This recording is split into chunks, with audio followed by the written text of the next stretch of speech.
Hello everyone and welcome back. In this video we're going to be starting on our encryption and decryption lecture slides. In particular, this video will cover the cryptology and cryptography as well as the terminologies. Alright, let's get started. So cryptology is the study of cryptographic techniques and the analysis. Hence, this is the root node in our tree, and this branches into mainly two aspects: the cryptography, which is how we can apply cryptographic techniques, whereas in cryptanalysis, it's about studying how well they are built and what are the weaknesses and so forth, analyzing those techniques. Okay, so in this week's video, we'll be focusing on the private key cryptography, and then when we move on to next week, we'll look at public key cryptography as well. Okay.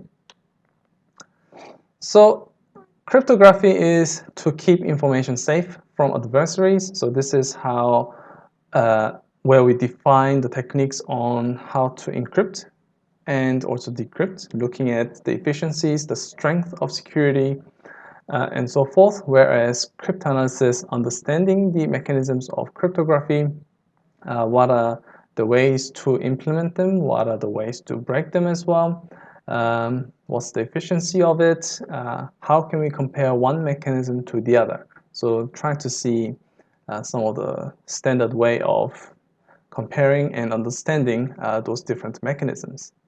Okay.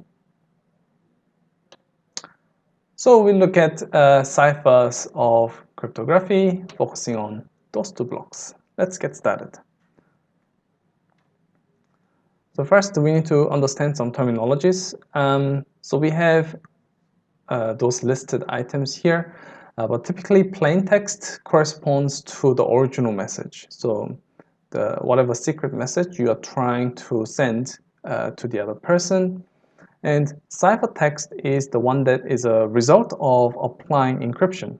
So when you encrypt a message, you generate a ciphertext. Okay?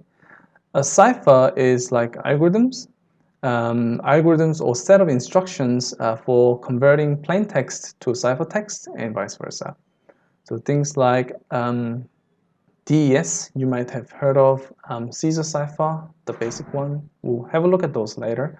AES, Two-Fish, etc. All of those are what we call cipher or cipher algorithms. Okay. Key, yes, as you would have guessed, is the way we can do encryption and decryption. And you have to know this key to correctly operate those ciphers. So if you provide an invalid key with whatever the plain text or ciphertext you have, then you're going to generate something that's probably not useful in any way. Okay. There's two ways of doing this based on whether you select private key encryption or public key encryption. We'll have a look at it, which comes in the following diagram. And lastly, there are encryptions and decryptions. So encryption is converting plain text into a ciphertext. So that's when we say we encrypt a message. And decrypt means recovering the plain text from a ciphertext. Okay, so you're given a ciphertext, you decrypt the ciphertext in order to retrieve the plain text. All right, so let's have a look at that in pictures.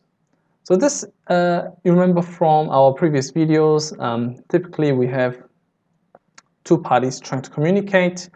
In this instance, Alice is the sender and Bob is the receiver. Where those encryption or decryption algorithm sits really depends. But typically, whoever the sender is, you will have the encryption algorithm with you, and whoever the receiver is, you will have the decryption algorithm with you. Okay. So if we want to send an important message, what happens is this message goes through the encryption algorithm, and it will generate some ciphertext. Okay. So once it's in a ciphertext content, you should not be able to identify any parts of the original message by looking at ciphertext. Okay, so it should look like a junk, right? Okay.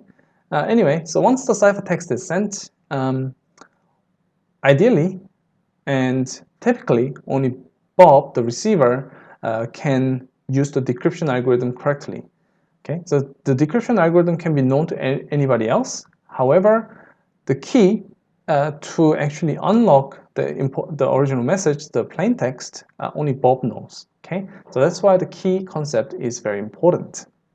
So here we see three different types of keys, and what they represent is symmetric key cipher or asymmetric key cipher. What it means is in symmetric key cipher, you have a single key which allows you to both encrypt and decrypt. Okay? Therefore, this key must be known to both sender and receiver. On the other hand, in public key cryptography, we have asymmetric key cipher. What it means is there are two different keys. One is used to encrypt, and the other one is used to decrypt. So the one that we use to encrypt is called public key, because what we want is we make this key public so that anyone who wants to send message to Bob can use it to encrypt. However, in order to decrypt the message, you have to know the private key, and this private key is typically kept only by the receiver. So whenever a ciphertext is received, the receiver can use this private key in order to retrieve the original message. What this means is when the sender encrypts the message and generate a ciphertext, the sender cannot reuse the public key to retrieve the original message. Okay, but we'll look at that when we cover the public key encryption in maybe 5 videos later. Okay, there's a couple of examples. So that's the overview, and now we're going to look at the principles of Cypher.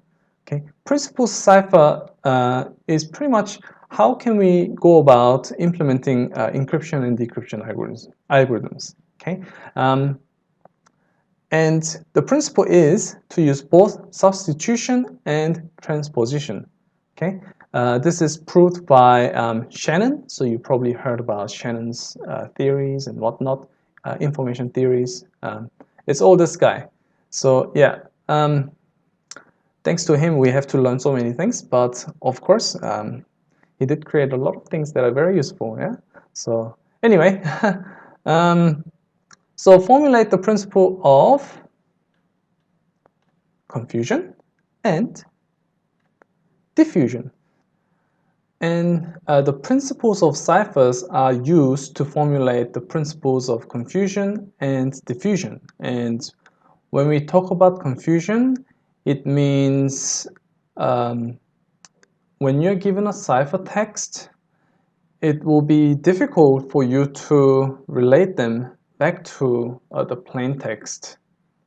Okay, whereas in diffusion, if you change something in the plain text, there is a larger change applied in the ciphertext, so that it's hard to tell exactly how changes in plain text are affected into the ciphertext.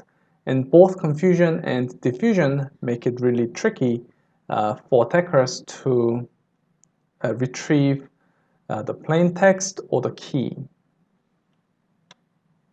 Okay, so the confusion is achieved through transposition and or permutation. So that means we're trying to change the order of the original message.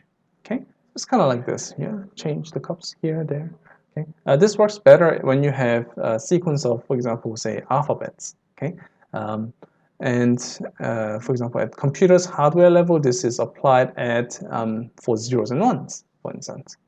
On the other hand, diffusion is achieved through substitution. So this means replacing plain text with a different ciphertext, because once you replace it, it becomes a ciphertext, so we can refer it as ciphertext. But basically, you're replacing it with something else. But sometimes replacing can include itself. Okay, but if every unique characters are replaced by itself, then that's probably not a very good encryption algorithm. So we're changing something like at a soccer game, changing players. So this is going to change how the team looks like, for instance. Okay. So as an example, this is what it looks like. Transposition is the permutation. We're changing the order or location of where those characters are. So in this example, we have a very simple transposition where the two subsequent characters, the orders are changed around. Okay, but obviously when we actually apply this in practice, we have much more complicated algorithms to do this. Okay, and substitution is we are changing the plain text with a ciphertext. So for instance, we can see that here letter T has been substituted by letter X, letter I has been substituted by letter U, and so forth. Okay, and as shown by the Shannon's theory, you should use both of them to make this much more complex, because if you just see one ciphertext, it may be quite easy for you to say, oh, maybe the transposition one, that is a horrible algorithm used. I can read it easily. This is some secret message, okay? And we don't really want that to happen when we actually use those algorithms. Anyway, so that concludes this video. And from next one, we'll be looking at some example ciphers. Bye.